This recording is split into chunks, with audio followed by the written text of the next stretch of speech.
Hi, and welcome to another episode of Voices Beneath the Waves. My name is Stephanie Miele, and I have the distinct honor of interviewing Dr. Patricia Beddows. She has been kind enough to take time out of her schedule to talk to us all things earth science, pathways, what underwater, everything. So I am so excited for this one. I've did a little snooping on her bio and pretty much stalked her online. And I am really excited to bring to you Dr. Patricia Beddows. Hello. Hi, Patricia. How are you? Oh, very pleased to be here. It's very nice to go into the spring and enjoy the good weather. Yay. Thank you for thank you for being here. I want to take a minute and just read little snippets of your bio and then just kind of start diving into some questions, no pun intended. Um, Patricia Beddows is dedicated to caves and karst landscapes, which provide 25% of the world's drinking water supplies. Early research included chaining oceanographic instruments in the flooded cave systems of the Yucatán Peninsula. The challenges motivated you to develop the open course cave pearl loggers, in part to remove the financial barriers to underwater monitoring everywhere. Um, your Yucatan observatory included more than 100 logger tracking underwater from the jungle through the barrier reef. In addition to all of the research that you've done, your public speaking, expeditions, where did this all begin? How talk me through young Patricia and where and how you got started or where the spark happens. Ooh, well, I grew up in Northern Ontario, near a city called Sudbury. So if you go to Toronto and then head many hours north, it was more hours before they built the new highway. So south of Temagami, east of Sudbury, if that means anything. And it was a hunting fishing camp, and we were on the end of the road. So when winter set in, we'd sometimes get snowed in, and that was that. Summertime was running around shoeless, digging trenches, in the water, out of the water, in the water, out of the water. Just absolute fascination with the natural environment and how the world works. And in the summer, especially with the tourists arriving, a lot of cousins would come in. And so, a very large community. And so a lot of it was being surrounded by naturally functioning environmental systems, but also commonly being surrounded by large groups of people. So here I am, a 3-year-old, a 4-year-old running around, and there's 6 extra cousins living in the house, in addition to like some of the seasonal people who would stay with us, and then of course all the tourist families with boats. Yeah. And water skiing and fishing and some hunting. And so that was a thing. We had like a 3.5-story tree house that we cobbled together, my brothers and I. So that was slightly risky now that I reflect on it in hindsight. Like, a few nails here and there, a little bit of risk of tetanus. But yeah, so a lot of wasn't a lot. There was no what's interesting, I think, more than anything is that there's no limestone rock in that area. Huh. And we'll probably get to that point, which is like so much of what I do now is completely focused on limestone rock that can dissolve. And that's where we get the cave system.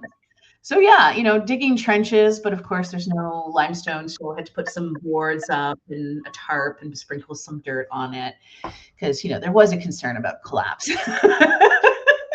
Yeah.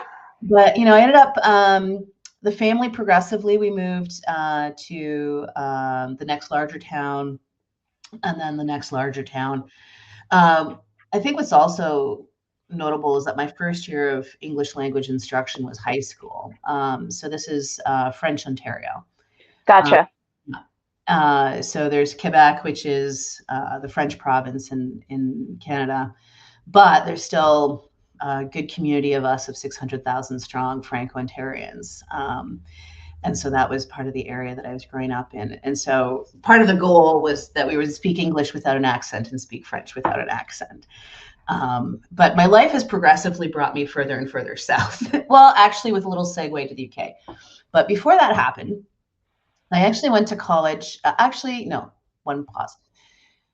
I did have a spirit of escapism. I really wanted to go and do something out there. And so I was applying to a lot of scholarships to go and live in a residential high school boarding school. Eventually, I did get on a Rotary exchange program that sent me to central Mexico. And I ended up in Morelia in Michoacan for a year. I was apparently, that was the best year, but I was apparently the worst exchange student the Rotarians ever had. Well, in hindsight, I can see why I was the worst one they ever had. First of all, they were not very happy that I had not pre-learned Spanish. And I said, well, that's what I'm here for. So why would I do what I was already here to do? So that, anyway. But by the end of the year, I had certainly very much exercised the map that I showed up with and the calendar that I showed up with. And I would get on the second and the third tier buses and travel around Mexico very independently. I was a lot older than their average exchange student. So I was 18, turning 19. And so I would figure out that I wanted to go to Oaxaca and see the bioluminescence, or I would want to see the monarch butterfly migration, or go to Lake Pátzcuaro for the night of the, it just, so I had a map and I had a calendar and I was working it. But one thing I was not doing was being a good stationary high school student with the Rotary families in Morelia. So great for me, but I can understand, now that I have a couple more decades underneath my belt, that I was causing them an extreme amount of stress. That was interesting. So I was a few years after that, I was back visiting a family that I had lived with. And at that point, I already had some college underneath my belt, which was part of the metric. I had already finished high school in Canada, and here I'm a year in Mexico. So, I didn't really have any need to get more high school. Yeah. But then I did go back to Ontario and did my undergraduate. I originally went in, and this is an important one. I originally thought I was pre-med. Wow. Well, that took a different track. I think a lot of us do that, where there's pillars of formation that we are commonly presented and exposed to. And so there's a limited number of pathways. And some of the things that are in between, like earth science and water science, are never brought to the forefront.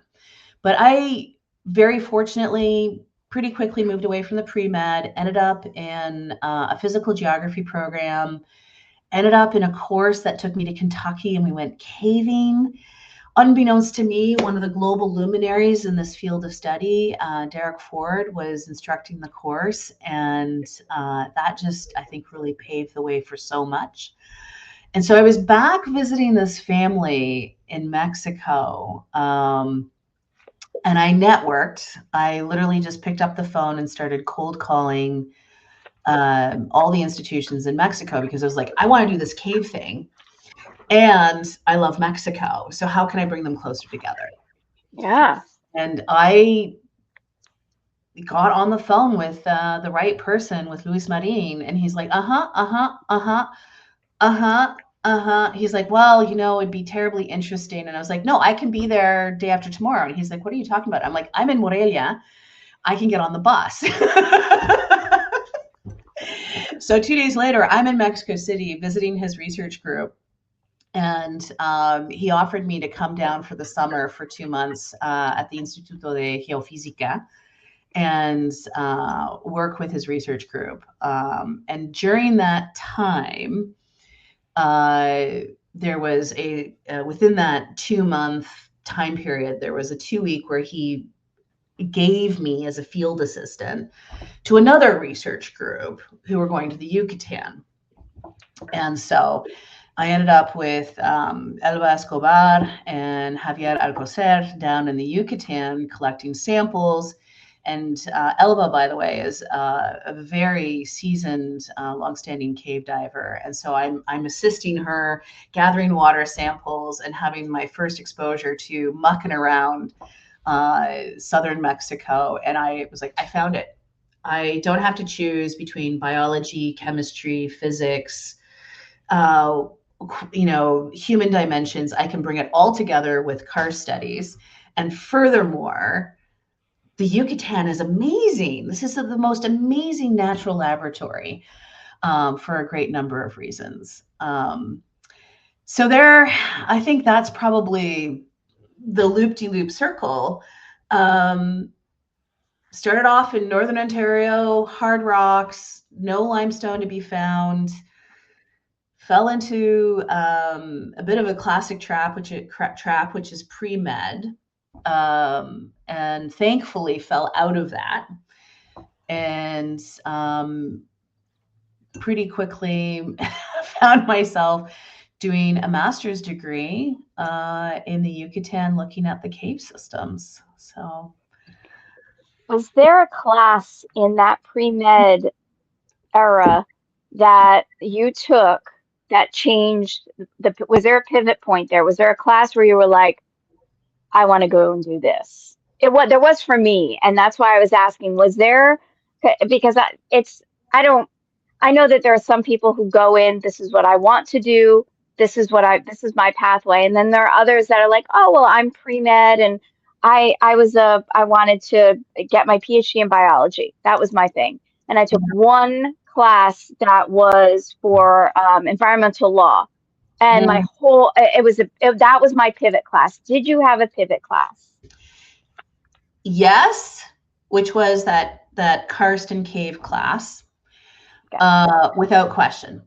But even prior to that, I was doing fluvial geomorphology, hydrology, modeling. But I want to highlight something, which is that the educational system in different countries is very distinct. And so the idea of being able to take a course based on your interest is very much couched in our American liberal arts education. For most of the world, when you go to college, when you go to university, it's already very set. You're going into engineering, you're going into medical. There is no undergraduate pre-med. You're going into sciences, you're going into social sciences. And in fact, in a lot of places, that trajectory is very much set, even in high school. Yes. I'm thinking about like the German system with the gymnasium. So the idea of having college and university as an exploration time where you get to discover who you are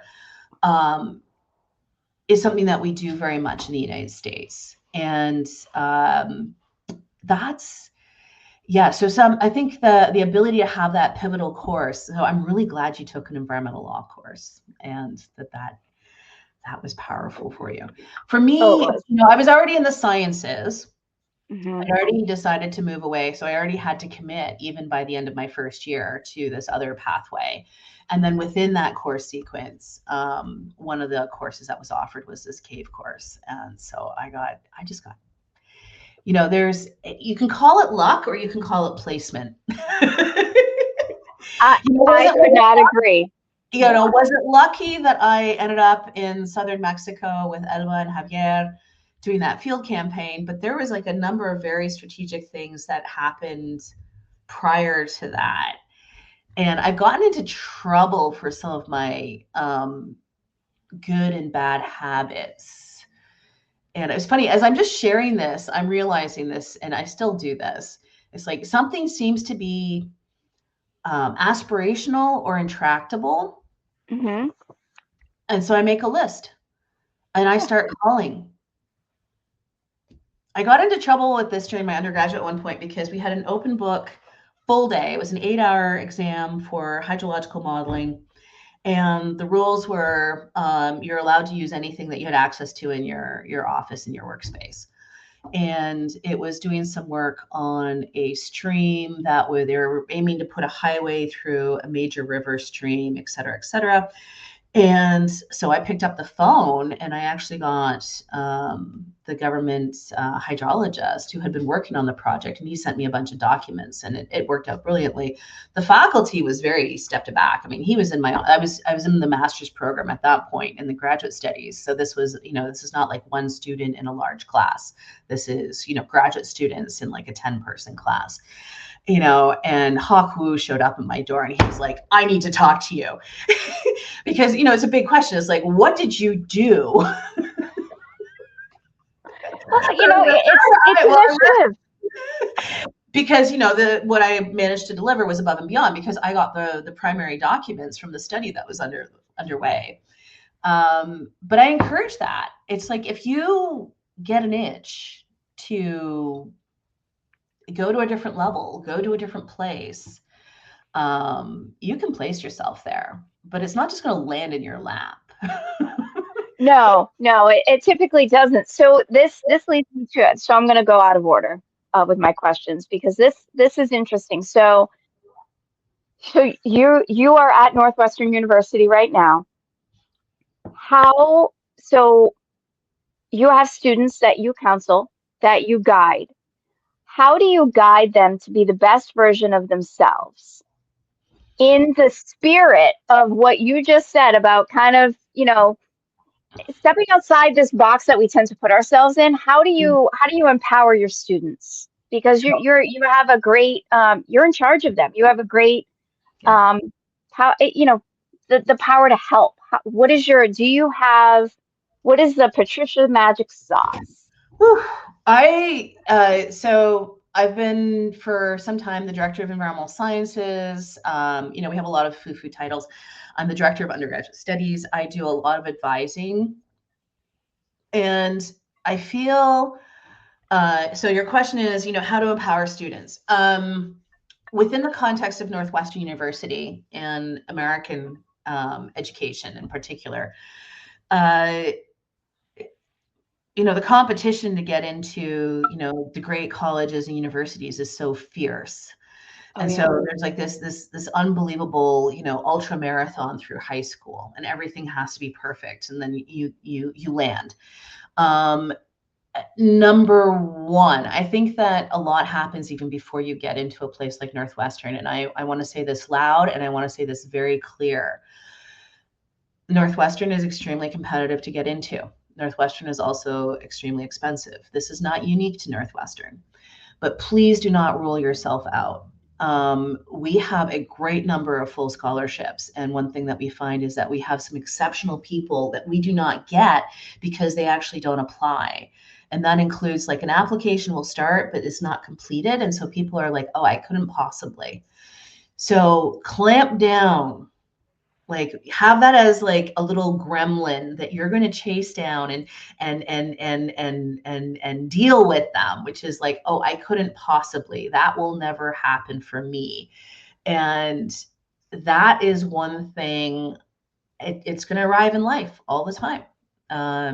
Something's going to happen. I think another good example of that, which is very personal. So after my master's, which I undertook in southern Mexico, I went back to work. So I had work stints in between all of my educational phases, which is something else not to be afraid of, by the way. That I was in, it's like, no, I'm not done. I got to keep going. I really want to dedicate myself to the pursuit of knowledge, to generating knowledge, to discovering mysteries of the world. And I'm not going to do that in custom publishing. I had a great time in custom publishing. It was very amazing. But my spirit was back in absolutely rooted in the science. And so I applied for a very esteemed international scholarship. First of all, I made a list. Oh, wait, okay, hold on. There's that theme again.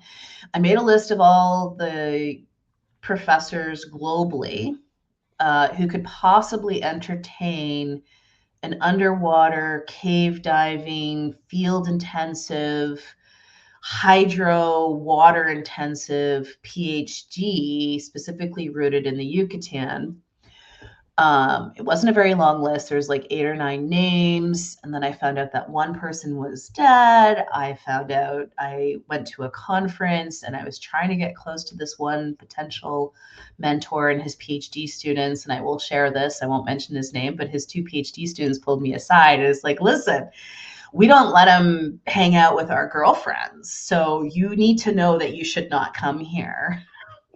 Oh, we should touch on this because, it's, yeah. And so, I mean, that was a while ago, but those kinds of things are still out there and need to be managed and navigated and ideally more commonly addressed head on. Anyway, 2 of the names on the list were both at the University of Bristol, Fiona Whitaker and Pete Smart, and both of them would be amazing. And unbeknownst to me at the time, they're actually married to each other. Oh, go figure. Yeah, so they were in different departments. But I put in for this very large, full package fellowship. And I was like, there's no way. I don't even remember. I need to go and find the document of whatever it was that I submitted. I don't even remember what I wrote. And I sent that thing off and I was like, there's no way in heck that this is going to fly. Well, I got it. And I want to get to the punchline on this, whether you're applying for a Fulbright, whether you're applying for like a Marshall to the UK, whether you're applying to go to work in Australia, et cetera, these big competitions. I learned this at that point in time, and I learned it over and over again in my mentoring. I'm going to sit on some fellowship committees, including a couple of big ones here at Northwestern. For the big competitions, and this includes getting in, the full package to a place like Northwestern, there's a lot of very aspirational applications that hit the table. So typically it's 50 or 60%. They don't match what the competition is for. So there's 50 to, at least half can be recused out of the evaluation table right out of the gate. Then we look at them and we get it down to half of the half. So that means that we're down to a quarter. Yeah.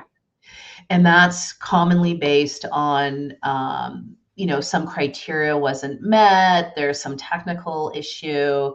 There's a very good reason why we go from the full to the half and then from that half to a half. So now we're down to 25%. So that cut usually, that's a full read and it has some very good reasons to it. So now we're down to 25%. And at that point, it's typically something that you have no control over. It's that they're not going to fund 100% of the applicant pool, say, to marine sponges that year. Just channeling my inner Shirley. Oh, yeah. Oh, yeah. Well, no, we need more science in marine sponges. That they're not going to do 100% all in one institution. They're going to spread things out. And so there's some factor that you don't have control over, and it really is not you. But ultimately, you get down to 12 and a half, 10 to 12% out of the original pool. So your goal is like, if you don't put the application in, you're not on the table at all. If you put the application in with a best effort, and yes, there's a lot of things that you can do to ameliorate it and make sure you don't get cut out in that second cut for some technical difficulty. And you can present what you're doing more thoughtfully by educating yourself on what is it that they're looking for, right? Yeah. If you end up on that final selection table, your probability is really good. And I learned this from a program officer from this overseas research studentship that I was awarded. I still have difficulty saying earned. Yeah. But it's true. I see it over and over again with the major competitions that we have for Northwestern students going out into the world, for students who are aiming to come here. But you have to be in the pool. The probability of getting it is 0 if you did not submit. Yep. So that's hard. And I think the other thing, how to empower students, I spend a lot of time talking to students about where they're happy places. Is that, and sometimes they're a bit mythical and aspirational. It's like, hey, I want to do field work, but they haven't had any experience doing field work. And so it's like, all right, how to get you closer to that? How about you look at some of these local organizations that are doing environmental remediation for invasive species and go and spend 10 Saturdays volunteering with them so that you can have some field work. Oh, well, I was thinking like, it's like, no, we don't, the first field campaign is not sending you to Antarctica. You need to build yourself up. You do need to help yourself. And Yes. so reaching for what's within their more immediate landscape, whether that's doing the local first aid CPR course, or, hey, you're a runner, do something. See if you can get into the Chicago Marathon. It's like, oh, my time's going to be horrible. I'm like, it's not about your time. If you can put happily cross the finish line, it's not. Yes. I hate running myself. It's not. I would.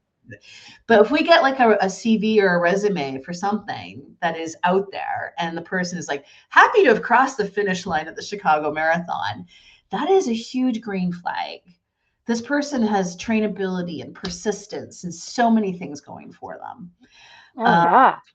So it's, you're building a structure, and you're going to find your bricks and the motors, and we don't start off with cave diving. We start off with, in my case as a child, it's just like, oh, we're going to walk up the stream for an hour and come back. And I was 6, Mm-hmm. So some of us are privileged to have that, but I would even say for people who are in urban environments, if your aspirations are to get out there, do urban expeditions. Go to the end of the metro line and walk your way home. Do the long walks. There's things that you can do through volunteerism, through association, through personal investment, especially in the world of internet. Get involved in some of the amazing community data science projects that are out there. So how to empower students. So a lot of our people who hit undergraduate, college, and university in the States, because they've been so hyperdrive through high school to just get into college, the number one thing I recommend is often to take time off. Really? If the person doesn't have a compass bearing yet, the bestest thing they could do is to figure out which way are they going. Is it north, south, east, west? Is it, and it very often it's more things like water, plants, soils, genomics, climate, human health, environmental law, like have some hook and build it up from there. And even if you don't get the right hook initially, from that, as you get an experience, you get to zigzag, shift a little bit right, shift a little bit left. But when the person doesn't have like the broad direction, yeah, sometimes it's not. It's taking that gap experience, if you will, using a British term, is sometimes the best thing to do.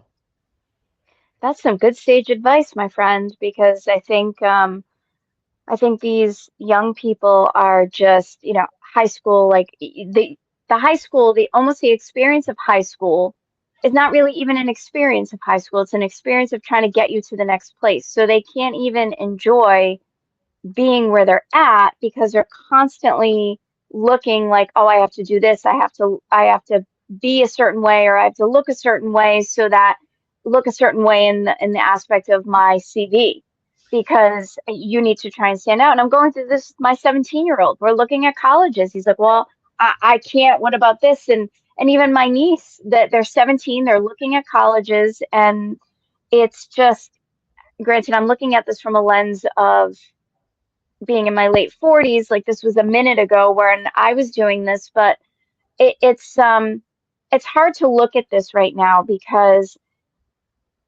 it's like almost like hurry up and wait. And yep. I don't know what advice to give them. And what you just hit on with, if you're not exactly sure, or your compass is maybe a little scattered, maybe take that gap year, maybe recalibrate. That was really, I wasn't expecting that. So that's really good. That's really good. Probably taking to be happy with oneself as well. Oh yeah. You know, is your happy place doing computational modeling, you know, AI, etc.? Is it working with instruments? Is it, and so on and so forth. But like you know, within reach of most people, but not all people, do the big road trip across the United States. Yeah. Yeah. You know, I this March had the privilege of taking 20 students to the Yucatan, you know, and I have it set up as an accessible first experience in the field, experiential learning. And, you know, every time I run this trip, it's the ninth time I've run this trip, you know, there's no credits involved. The students don't have to enroll for credit. This is really critically important as in my view of the benefit of this. So there's huge privilege in this of being at Northwestern. And that, you know, some of the students, you know, the number of times I've taught people how to go to the bathroom al fresco is great. And one of the things we're struggling with, though, is just getting drivers. You know, I had a student a couple of years ago who was like, you know, I was like, no, I'm going to, you know, Antarctic, and they wanted, you know, polar research was like, they were hyper focused, like they were going to do this. And, you know, they saw a posting for an expedition and they were like, yeah, they have to pick me. And I was like, what's going to show well? Like but they didn't even have a driver's license. And I was like, well, we need to build you up, or rather you need to build yourself up. Yes, yes. And my biggest phrase lately, and I feel like such a broken record, is I can't want this more for you than you want it for yourself. Ooh. And that has been because I love to take on mentees. It is one of my, I've discovered that giving back is a true gift. But I find myself falling into that, well, we need to do this, we. And I'm like, you need to do this. Yeah.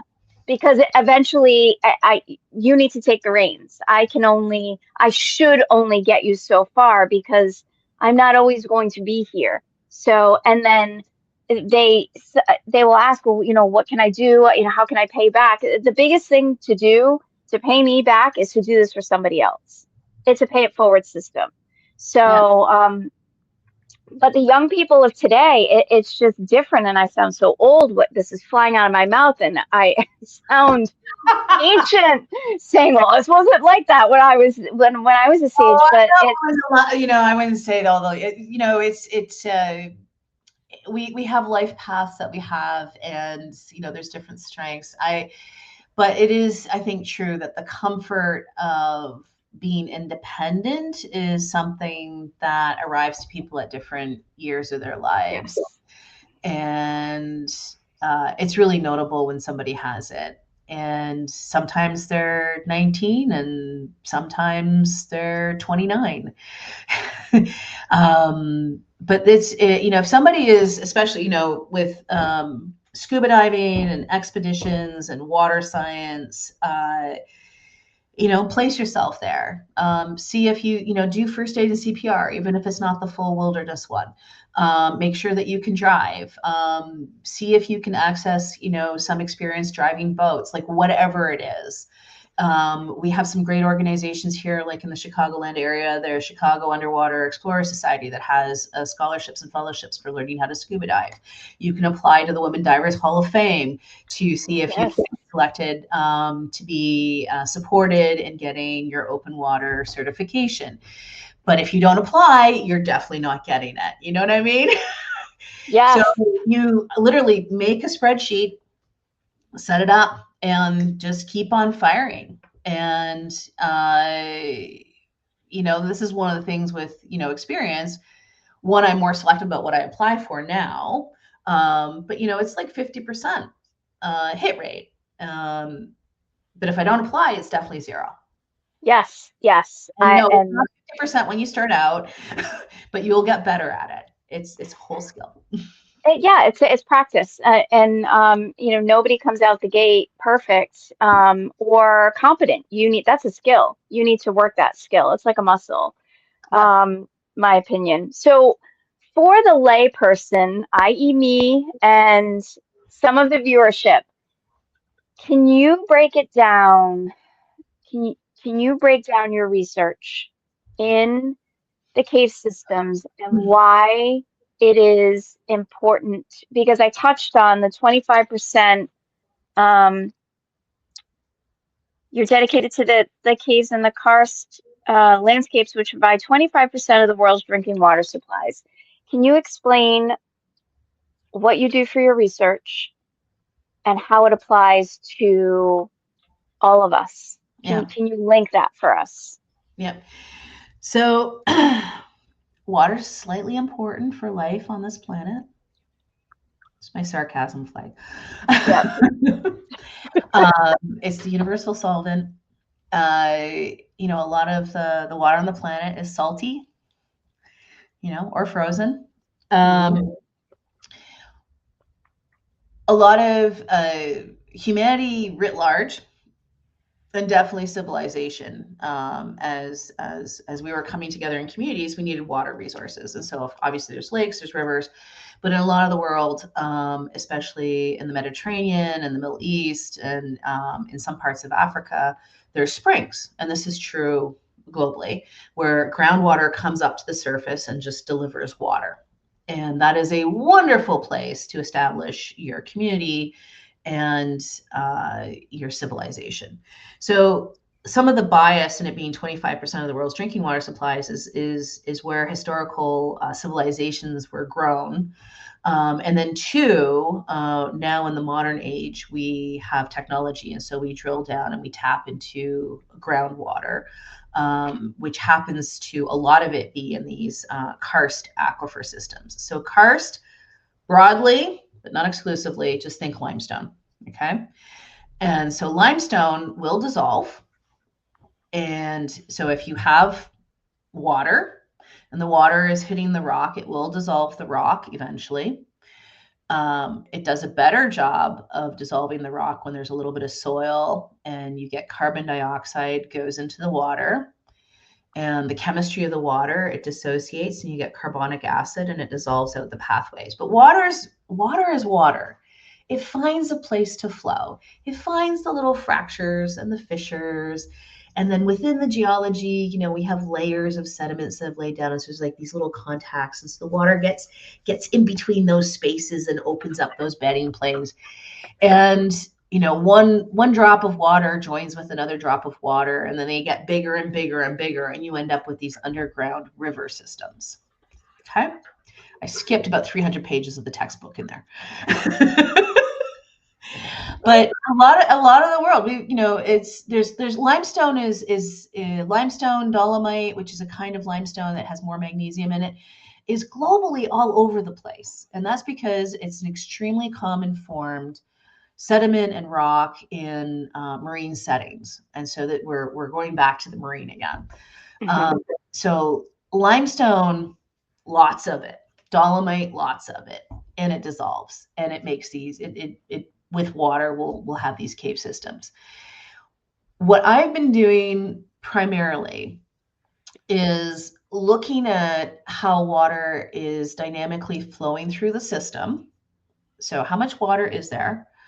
How is it flowing through the system? And then how does that respond to the changing weather, the changing climate, the changing sea level on the side, and then also internally, the reorganization, sometimes the collapse, sometimes the sediment infill, what's happening inside that river system.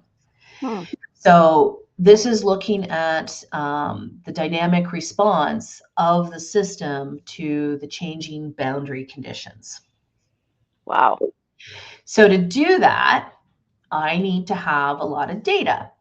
And shockingly, no profit-making company in the world makes instruments for scientific study in cave systems. Because it's not a very large market. So despite the fact that we're looking at 25% of the world's drinking water supplies, it is true. Like if you pick up a textbook on hydrogeology, let's say it's 300 pages, you'll be lucky to get 3 pages on karst. Wow. Yeah. And it's commonly presented as like, oh, it's complicated and it's hard. And it's a heck of a lot of fun too. But I don't find it overly complicated, overly hard. But I mean, that's what I'm invested in is bringing forward that understanding. It is ultimately an underground river system, and they don't have to be human enterable. Sometimes they are more the size of a garden hose. But a lot of them are these amazing caves that we can go diving through. So to get the data on literally if a hurricane hits this area, what happens to the water in the groundwater system? Wow. How does the bathtub slosh around? So I need to have water level. I need to have flow. I need to know how fast the water is flowing. I need many of these points because it is complicated and it's underground and we only know about some of it. So where I can put the instruments is always incomplete. I also use temperature a lot. I do a lot of work with temperature because that water that came in with that hurricane is a different temperature than the water that was underneath the ground already. And so I can use the temperature as a non-conservative environmental tracer for looking at that water flowing through the system. In systems like the Yucatan, there's fresh water on top and then there's marine water underneath. So it's fresh and then salty, and there's like this beautiful halocline in between. They happen to be at different temperatures. That halocline is common to coastal aquifers, whether you go to the Bahamas, Bermuda, Florida. The problem with Florida, by the way, is that the halocline is really far down there. We can't get to it with diving.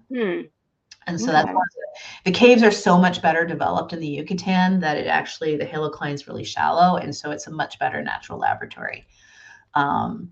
So I'm instrumenting everything from the climate to the drips coming off the trees to the water infiltrating through the rock and going drip, drip, drip, drip onto the stalagmites, them being aggregated into the water flows and filling up the underground rivers, and then that water flowing through the underground out to the coastal blue holes. And then also in the case of the Yucatan, that there's this halocline and that also moves up and down with the pressure.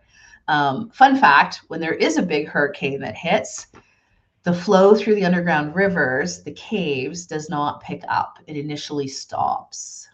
Come on. I know. You're like, wait, hold on. You're telling me that the hurricane hits, massive amounts of rain come down. And it slows. Yes. Wow. The reason is that hurricane is a great big ocean climate weather system. And the barometric pressure gets low. And the ocean has a really freaky phenomena. I can only describe it as freaky, which is that it actually expands and contracts based on pressure. And so when that low pressure system of the hurricane comes in, the ocean water column expands under the inverse barometer effect. Like, wait, but fluids are incompressible. I'm like, yeah, until you have dissolved gases in them. And then furthermore, so the water level goes up, and then you also have all the wind that pushes all the water up onto the shore. And so the ocean on the coastline goes up. So even though you had a lot of rain, there's like this natural dam of elevated sea level. So lots of rain, but it can't go anywhere because the sea level's too high. And it's only some days later that the sea level goes down, and then you get the big whoosh. Wow. I would have never. Well, things I've learned today. That's going to stay with me because if you had put that on a test, I would have been like, I got this. No, and it's fun too because people are like, oh, it's rainy season, and that's why the caves are flowing so well. And I'm like, well, it's rainy season, sea level has dropped. That's why the caves are flowing so well. You could just be like the tour guide at Ginny Springs going, well, yeah, that would be drop some education. This is the kind of thing like you have. So I'm running this natural. So the in between was desperately working with borrowed oceanographic instruments from Southampton Oceanographic in the UK, because I did end up at the University of Bristol with that fellowship. And so I was tapping into the federal pool of instruments in the UK and bringing those from Canadian in the UK, bringing hundreds and hundreds of thousands of dollars worth of instruments to Mexico, shoving them sideways into the caves, getting some good data and getting some good first results. So that worked out brilliantly, but it's not scalable. It just so much money, so much risk. And, it's a 50 kilogram, over 200-pound negative piece of metal that was only ever designed to be chucked in the ocean, not this nice underground river system that I had to like drill and bolt into the ceiling, and so that was problematic. But where the instrument development is at now is we live in more accessible electronics, and so what I'm now doing, and this has taken over my life, is open source instrumentation that has a microcontroller board. It has a real-time clock, and it has capacity to receive a whole bunch of sensors on there, whether you want to measure water flow, you want to measure the drips in a climate station, relative humidity, temperature, like just on and on and on. It's funny, the bio that you read, I think said 100. It's like, oh, it's well over 200 now. Yes, because I saw that when you were inducted. I'm like, I know this is old, but I don't want to assume. So yes. Yeah. So some of the so went from this massive metal oceanographic, normally gets checked out in the ocean. I mean, these things are built robust. I was getting a little bit of data from them. And then this was what became pretty standard for a long time. And so inside of this has the electronics, has a battery pack. We're now well into the 500s on the numbering, by the way. So this one's old, it's been retired. And there's a triaxial accelerometer in there. So similar to what you have on your phone. So when your phone tilts? Yes. Yeah. Same thing. Yeah, same thing. Yep. And so that's what's inside of here. And so as it hangs in the cave, so this now, instead of bolting and drilling, industrial zip ties, and I find a place in the cave where this gets zip tied to the ceiling, which also means that when it comes out, I have left no damage, which is very nice, right? That is very nice. We like that. So that gets put in. And then all these pieces are nice and light and packable, so no more triple lift bags. Lift bags are very hazardous underwater to begin with. And then you put it in a cave? Yeah, slightly problematic. Homemade gimbal, and so that is actually some more industrial zip ties that are assembled together in a very specific way. And then the flow meter. So in the cave, when the water flows that way, it tilts, and I can measure the X, Y, Z off of that, and then it tilts, and I actually get better resolution and confidence in which way the water is flowing from the flow meters. So is it real-time upload with the data, or what kind of a delay is that, or how do you retrieve the data that is being collected? You have to go and get it. Okay. Yeah. Now, underwater communication is very challenging, and part of the goal is that these are long-lived, robust. And so in December, was still doing cleanup after COVID. Okay. I had this one station, had not managed to get to it, went and downloaded it. And it was one of these units. And I was hanging in the cave, and I picked it up, and the bolt snapped. And so now the whole thing is at risk of popping open and water destroying the guts. And so I'm holding it, and I'm trying to signal to my dive buddy. It's like I'm trying to articulate clearly through my regulator, as you know, doesn't work very well. No. But I'm like, it's broken, and so I'm holding it. But we're in the cave. Oh yeah. So I have to exit. Yeah, you do. And you probably need to feel some air, because as you rise up, if you don't lose some air, you will have an uncontrolled descent. And this very quickly goes into the no bueno category.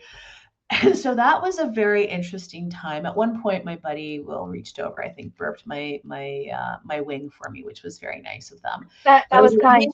I hooked into the line, and also safety always is more important than science. Science Yes. can always wait for the next day. So, yes, I was hooked on the line, doing a very slow controlled descent, lots of visual with my buddy. We were pretty much in the cavern zone, so we were very close to the exit. It worked out fine in the end. But if I had to, I would have just dropped it, even if the data. But it's all flash memory, so they do actually survive quite well. Anyway, that one unit came out, I think, with 6.5 years of data on it. Wow. Yeah. So long-lived, robust. But they're in Guatemala, Guam. Maria, my PhD student, is she just got out of Guam. Guam got hit by 2 major typhoons already in April and early May. Yes, they did. This is harrowing because this is not the season yet, by the way. It's too early for them. So we can talk about to the global system. So that has taken over my life. The house is filled with development. This is one that goes on top of a stalagmite. So in a cave, you would have a stalagmite in the cave. Again, you strap it down using zip ties so that when the time comes to take it out, it doesn't leave any permanent impact. And this one, oh yeah, it's running. Yeah, can you see it blink? Yes, I can. Right there. So this one goes on, and so as the cave is dripping, it gets a drip on it, and I get the hydrology, and then I can write the transfer functions for what's happening between that water coming into the cave and what's being captured in the stalagmite in the cave, which we have many studies where we then can look at the paleoclimate record spanning 10 or 100,000 of years down through the stalagmite that's formed in the caves. And so having that hydrology is extremely important. But again, there is one other cave researcher in the UK who makes drip sensors, but they sell them for 500 UK pounds. And everything that I've got here, along with my collaborator, Edward Mallon, we've posted everything online. So it's all open source. Oh, so nice. there's a woman in South Africa who is working on surface ecology who just defended her PhD. Go Edith. So there's there's 1 million unique IP addresses that have hit the project page. It's gotten slightly large. Yeah, that is amazing. It's truly fascinating. And I told you pre-show that I geeked out about this big time, and I may or may not have felt slightly stupid in creating my questions. So I'm like, oh God, what is she's gonna think but I just you broke it down so that I could understand it, me not being in the sciences like that or haven't been in a long time.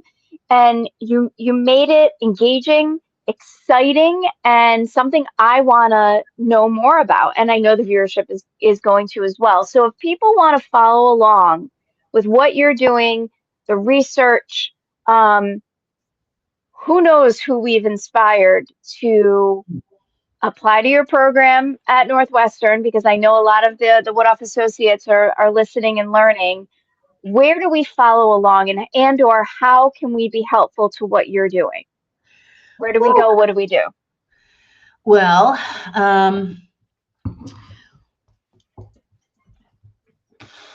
so much to recommend.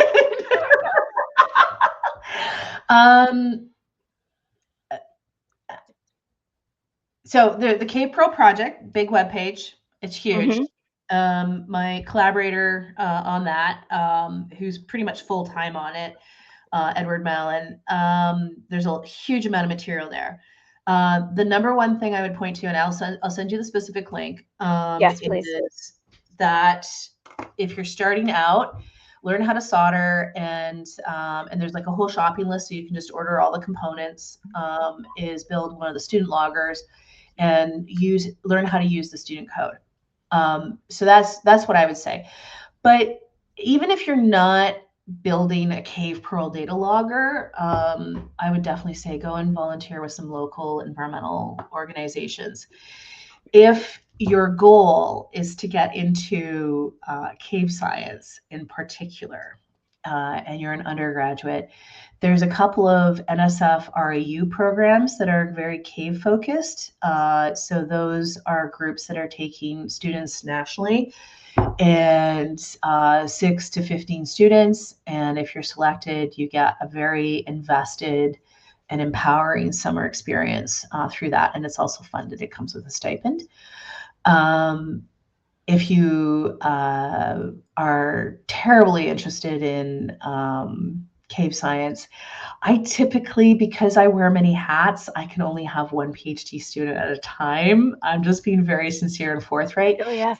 But a few years ago with the Karst Water Institute, because there's a lot of emails that come in, and sometimes people would be emailing me and I'm like, this is an amazing person, especially somebody coming out of their undergraduate. And don't worry if you haven't done earth sciences before. We take people for PhD programs based on potential. So you can come in with physics, you can come in with chemistry, you can come in with biology, you can come in with engineering, you can come in with lots of different backgrounds for PhD programs. It's a very, very different competition than trying to apply for an undergraduate program. It is very much based in earth and environmental sciences on making that connection with a faculty mentor.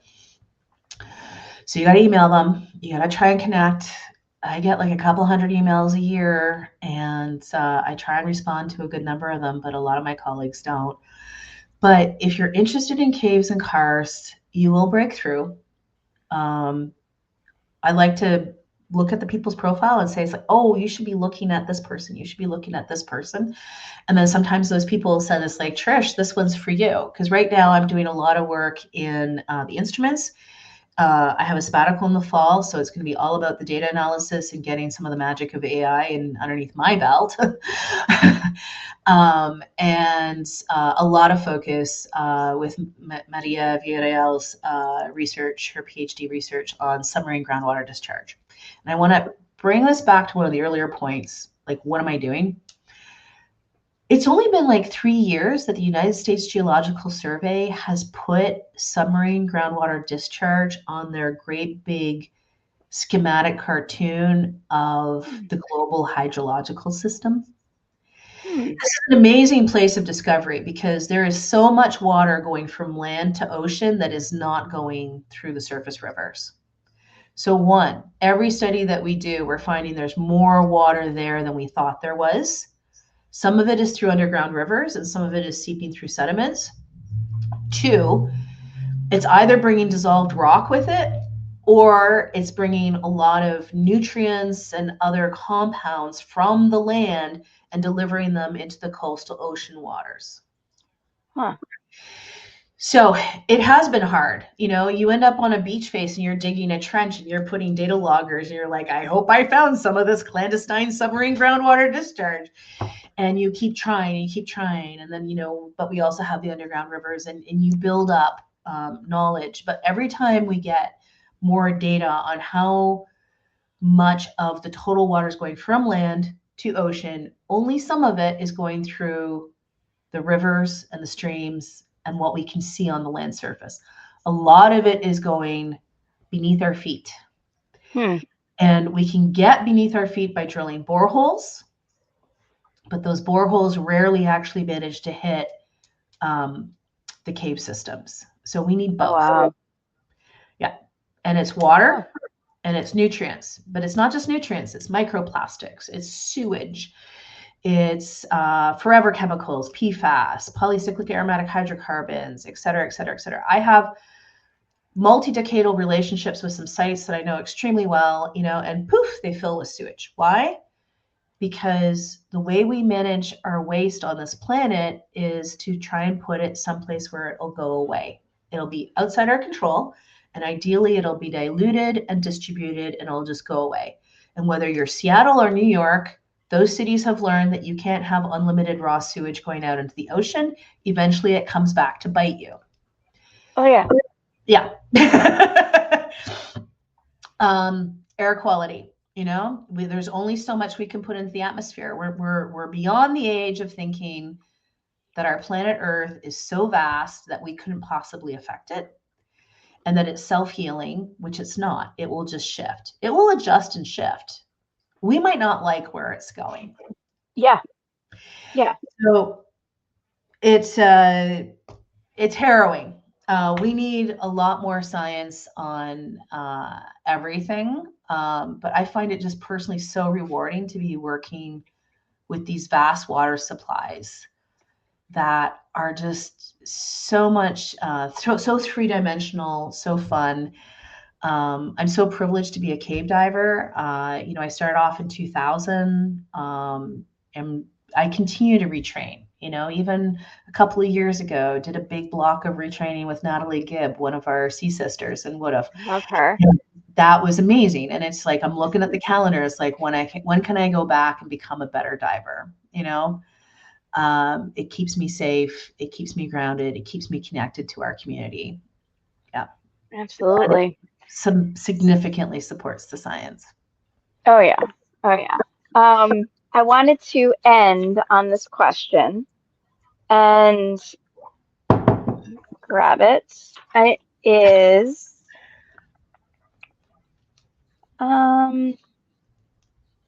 sorry, it was okay. If the flooded caves of the world had a single message for the people living above them, based on your years of listening, interpreting their data, what would that message be? I have to say at this point, it's help. Save us. We've used and abused surface waters. The book I'm currently reading is The Death and Life of the Great Lakes. The idea that you can have surface rivers burst into flames through industrial discharge just floating on the surface, that is a thing, has been a thing, continues to be a thing in other parts of the world. We established a whole legal framework to prevent that. Incidentally, a lot of that has been removed in the last months, couple of years.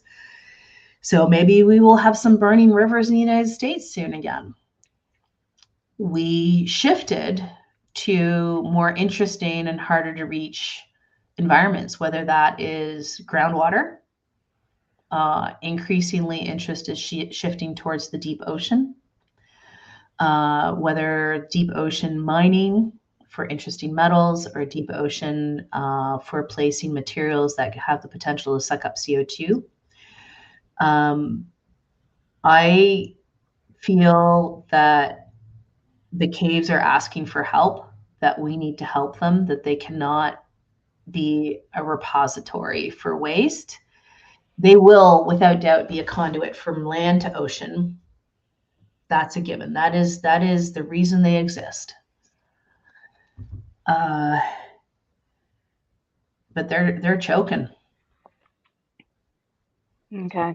They're choking on sewage, and they're choking on waste, and they're asking for help. So we need some good science and people to listen to what individuals are saying, those that have done the research, that are invested in this, that want to do good, that are doing good, for those that have the power to make decisions, to listen and take advice from those that want to make this place a better for everybody. Mm-hmm. So, is there anything else you want to leave with the viewership? Any other points or things that to take away? So I attempted yesterday to make a list of the so many amazing buddies who have helped along the way.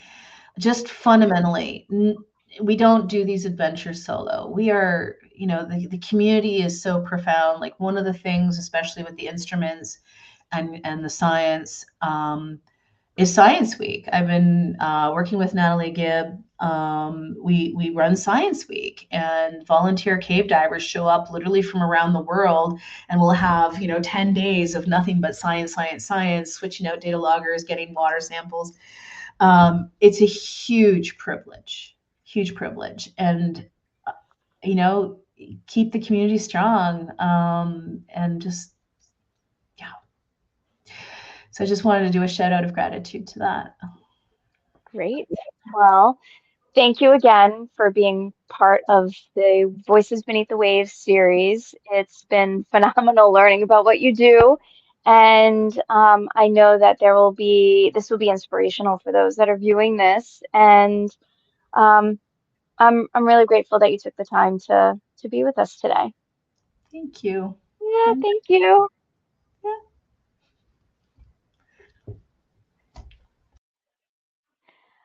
And that was another episode of Voices Beneath the Waves with Dr. Patricia Beddows. She's just phenomenal. The amount of knowledge and desire to do good in one individual is just amazing. I'm thankful that she took the time to be with us tonight, and I wish everybody a good evening and rest of your week. Until next time, take care.